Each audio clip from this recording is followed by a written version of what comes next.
Mga samples naman natin para sa Montero Sport na Gen 2. Umpisahan natin sa pinaka-last na gawa ko.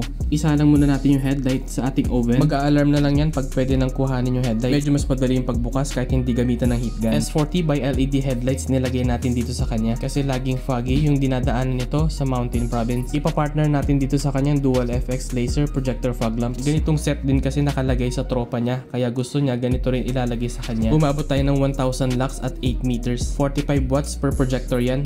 At yung headlights naman natin sa low beam umabot siya ng 2000 lux at 8 meters. 70 watts per projector yan. Nagpalit din tayo ng LED bulb sa high beam niya. Umabot ito ng 6700 lux at 8 meters. May passing light function nga pala yung projector fog lights natin kaya ito yung pinalagay nila. Parehas na blue lens yung ating headlights pati na rin yung ating fog lamp. Since mataas na yung wattage ng ating headlights, nagdagdag tayo dyan ng additional harness. Pati na rin mga plug and play connectors ng ating high beam. Montero Sport Gen 2 ulit pero 3.2 engine. Ganito lang yung ilaw ng kanyang low beam. Umabot lang siya ng 250 lux at 8 meters. OEM HID pa niya yan. Tapos etong fog lights naman umabot siya ng 150 lux halogen bulb. Mayaman talaga yung mga naka-Montero kasi may sasakyan ka na, may lupa ka pang daladala. Of course, lagi tayo nagka-calibrate dito ng low beam at high beam. Kailangan tamang-tama yung pagkakapatong ng ating high beam doon sa cut-off line ng ating low beam. Golden yellow, 3000 Kelvin yung nilagay natin ng projector fog light sa kanya. Ito yung ating stage 1 or Q8 projector fog lamp. Sa headlight naman ito ay S40 by LED projectors din. Twice a year kasi ito ginagamit pa uwi ng Mindanao. Kaya kailangan malakas yung ilaw niya. Malayo naaabot pero hindi nakakabulag. Unless mag high beam. Yellow fog lamps para all weather. 2000 lux at 8 meters din inabot ng ating headlights. Sa high beam naman ay umabot siya ng 3000 lux.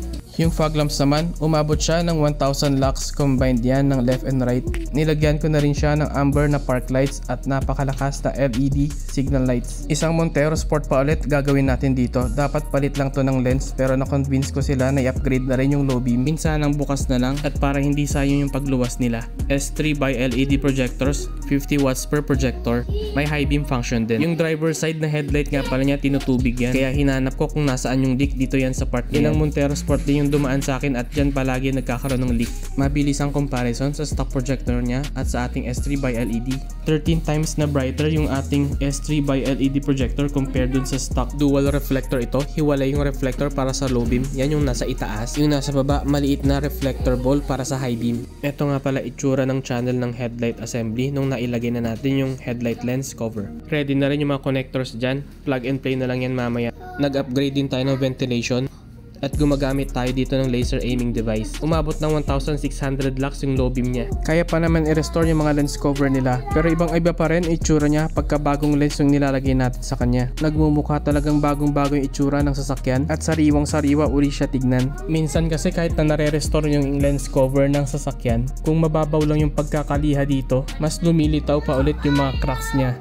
Kung ako naman nagre-restore, umaabot ito ng 2 oras para lang sa exterior. Kasi talagang nililiha ko siya ng malalim para maalis talaga yung nasira na part ng lens cover or yung na-expose na sa elements. Kumbaga sa balat ng tao, sila yung mga dead skin na natural na nangyayari at naalis pagka nililibagan natin. Sorry, medyo gross pakinggan pero yun talaga yung totoo. Kaya sa lens cover pagka nililiha ito, mas lumilinaw ulit. Pag pinapabayaan kasi ito, nagmumukhang luma yung sasakyan kagaya dito. Kahit upgraded pa yung ilaw, hindi pa rin siya mukhang malakas. At kahit pa naka low beam lang, mukha kang naka high beam sa kasalubong kasi nga nadi-diffuse yung ilaw mo. Gawa yun ng sun cracks at saka faded na lens cover. Tignan mo na lang yung difference ng bagong lens sa luma. Akala mo walang nakapatong na lens cover pagka bagong bago. Kaya tagos na tagos din yung ilaw. Hindi rin ito glary o nakakasilaw sa kasalubong kasi walang sun cracks at hindi faded yung lens. Sa madaling sabi, malinaw na malinaw at hindi siya malabo tignan. Nagmumukha ulit bago yung sasakyan at syempre malinis din siyang tignan. Malinis na yung cutoff line at hindi nasabog umilaw. Yung mga fog lights naman natin meron talaga silang high beam function. Kapag medyo mabilis ang install lang pero malakas yung ilaw ang gusto, ito talaga yung sinasuggest ko lalo na sa mga Montero. Kagaya dito, stock na dito is yung original na headlight bulb pero mali ipinalit kaya sobrang hina.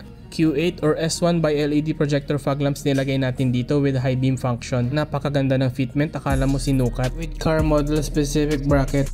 45 watts per side with high beam function, no splicing needed. Ginagawa ko ng plug and play yung mga connections niyan. With car model specific brackets, na-adjust pababa or pataas depende sa height ng sasakyan para hindi tayo makasilaw ng kasalubong. Kailangan lang alisin yung bezel or yung cover para ma-adjust natin sa likuran yung knob.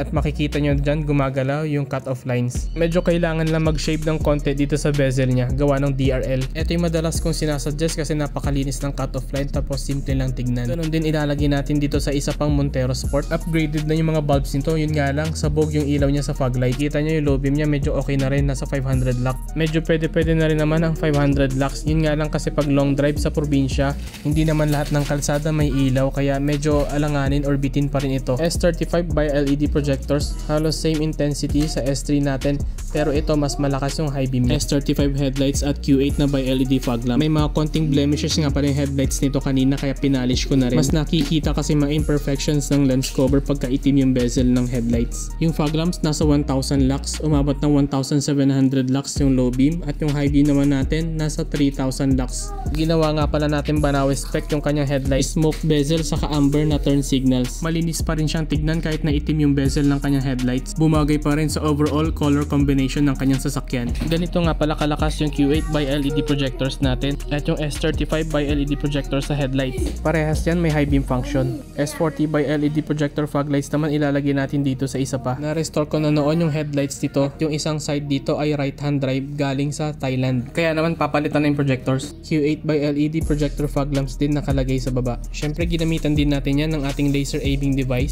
at consistent din yung nakukuha nating value na 2000 lux sa low beam. Din na rin sa high beam niya. Dual reflector din ito. Yun nga lang yung high beam na reflector nito ay TIR. Mas concentrated kaya mas malayo na abot ng ilaw. Kung umabot ka sa part ng video ko na ito, congratulations sa'yo. Nasa second to the last Montero Sport na tayo. Ang gagawin naman natin dito ay pure aesthetics lang. BMW inspired iconic hex halos yung nilagay natin dito. RGBW with sequential turn signal function. RGBW din yung demon eyes na nakalagay. Kasama din dyan yung pag-smoke or pag-itim ng bezel ng headlights. May chasing light at turn signal function yung iconic halo rings. Available ito by order basis lang. At dito na tayo sa pinaka-last na Montero Sport. Stage 1 ng by LED projectors lang ilalagay natin dito sa kanya. LED bulb lang nakalagay dun sa stock projectors, umabot ng 200 lux. At yung ipapalit, umabot ng 800 lux naman. Okay na daw ito kasi clear tint naman nakalagay sa windshield niya. OEM headlight sealant nga pala ginagamit natin dito.